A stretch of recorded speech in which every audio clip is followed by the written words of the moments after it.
Hi folks, welcome back to the shop. Period Woodworker here.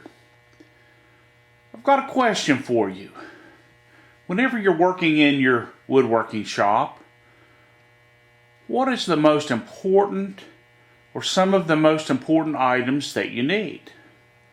Well, obviously, you need lumber. You need a supply of timber.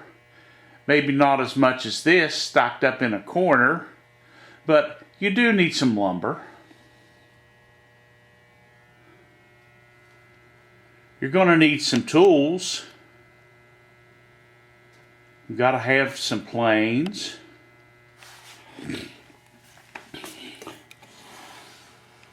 You've got to have some chisels. Here in my trusty chisel cabinet that I restored. We did a video on that. So, you've got to have plenty of tools. You've got to have lumber. You've got to have some finishes. You have to have some sandpaper. I've got a fair selection of sandpaper.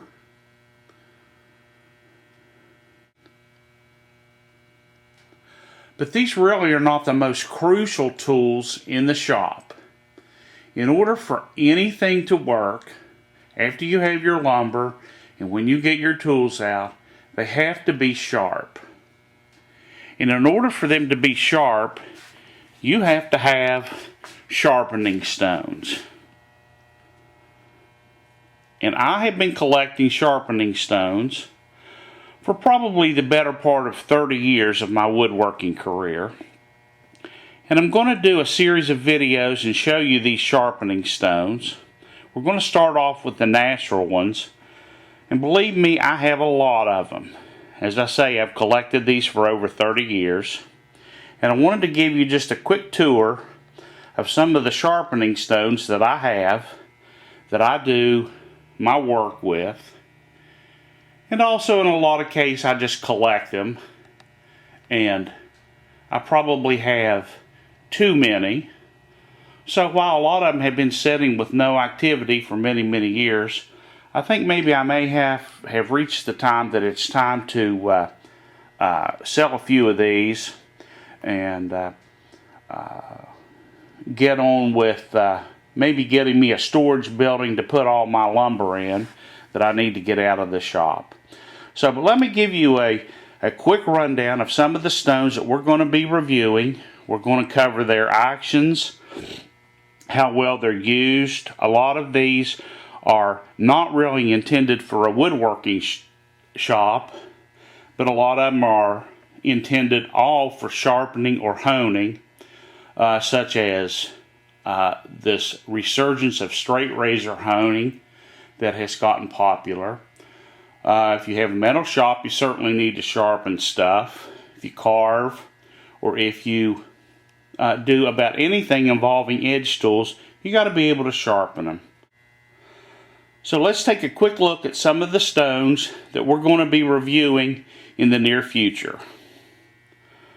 First and foremost, I have a lot of stones that I actually don't use a lot except for some of the most intricate and fine sharpening details, because they're not sharpeners at all, they're more hones. These are almost gritless, and they're used probably more in the shaving, the straight razor arena than they are in the wood shop. Although I'll have to admit, I have a couple of nice Escher stones that I keep my Japanese woodworking chisels very sharp with. Here are a few of the water razor hones.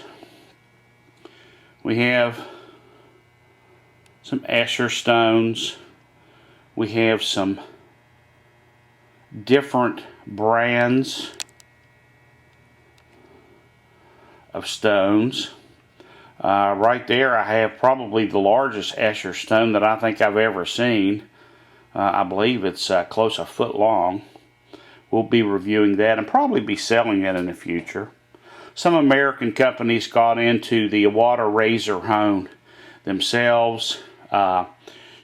you'll see on as we travel across the workbench that one of the preeminent companies in the 1800s and early 1900s, which was Pike, also got some into the razor hone importing business. These are stones that a lot of woodworkers are familiar with. These are kind of like the crowning jewel of the Arkansas stone, natural stone. These are the hard, translucent Arkansas, both white and black. We'll take a look at those. We'll take a look at a really underutilized and evaluated some of these small grooved hard Arkansas stones that people just seem to pass by and don't realize the value of them.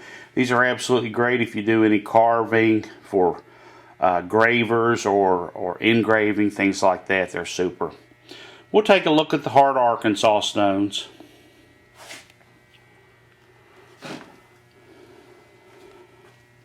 And then no review would be complete without a look at the Belgian honing stones, or as they seem to be called now, conical stones.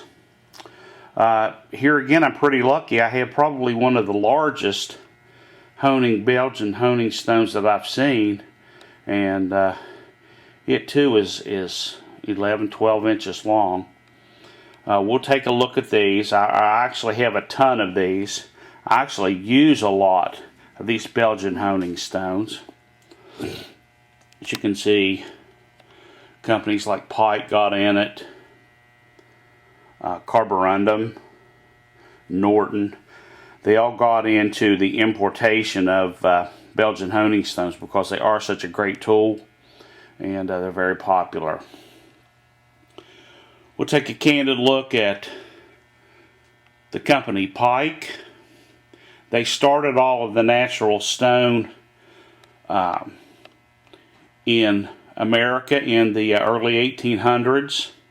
They were later purchased by, or merged with Norton. I don't know if it was a purchase, but they continue today. Norton is kind of like the overseer, and they use the Pike stuff. But I have a lot of Pike stones. They're Lily White Washita's, they're Queer Creek stones. A lot of these are very quality stones, maybe underutilized. And last that I have on the bench, although I certainly have thousands of other stones that we'll probably review, are the Tam O'Shanter, I think I'm saying that right, Scotch hones, razor hones. There also are, if I can learn how to focus, some of the Ayrshire or Water of Ayr stones. We'll take a look at that. Here again, I'm kind of lucky in that I probably have the largest Tam O'Shanter stone that I think I've ever seen. This thing probably weighs 15 pounds. I got it from a guy that did leather, and he wore kind of an indention in it. Well, I tuned up the other side of this massive stone, and it's perfectly flat, and I left the little cavity in the middle. It's perfect if you're working with something that you need to continually touch up, kind of leave a little water reservoir there. We'll look at that. Anyway, I won't go on too long. We're going to look at all these stones. I'm going to break them up into a review. Now I have to pack them up and get them back to my storage building, which again I think is kind of a waste. These wonderful stones sitting in a storage building locked up somewhere. But I hope to somehow remedy that in the future and share this with a lot of you. So appreciate it. I hope you will subscribe to my channel. It'll be a great way to get notifications of all these reviews that I'm getting ready to do. And I hope that you will tell me whether or not you like this. And I certainly hope that you'll use these sharpening stones to do some good work, to make yourself happy. And I hope you come back. Period Woodworker here. Thanks for joining me.